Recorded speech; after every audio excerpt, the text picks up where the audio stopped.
मरुपसिंग सीताफल चाबसे मियोइबगी इसादा कानाबा जामना पिरमी असि फल असिगी इंग्लिश ममिंगना कस्टर्ड एप्पल हना कौरी मरुपसिंग असि जेंगमिनसी सीताफल चाबगी कानाबा कया चैनल असिदा अहानबा ओइबिरबदी लाइक अमसुंग सब्सक्राइब तौबिउ सब्सक्राइब तौबिरबा मरुपसिंगना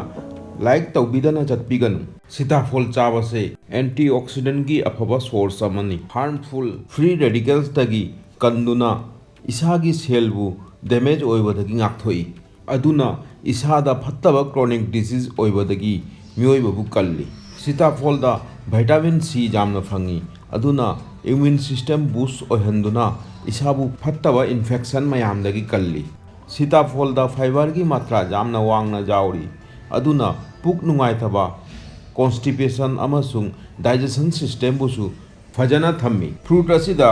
sugar gi matra jamna watna phangi glycemic index वाटना फंगबना डायबिटिक लेबा मियोइना चाबदसु अकायबा मत जावदे सीताफल दा जावरिबा विटामिन सी ना इसागी कुचुकुमन गांधोखली इसागी स्किन बु नाहंदुना मंगान अमा थोखली विटामिन सी अमसुंग ए हंदोकना फंगबना सम केनबा वाथल्ली सम मखोंसु कनहल्ली सम सांगहनबदसु जामना हेल्प तौरी अदुदी मरुपसिंग फंगनारसी मथंगी वीडियो दा ताबिउ जेंगबिउ खंजनबिउ इसा सेंगना नुंगाइना लेबिउ खुरमजरी।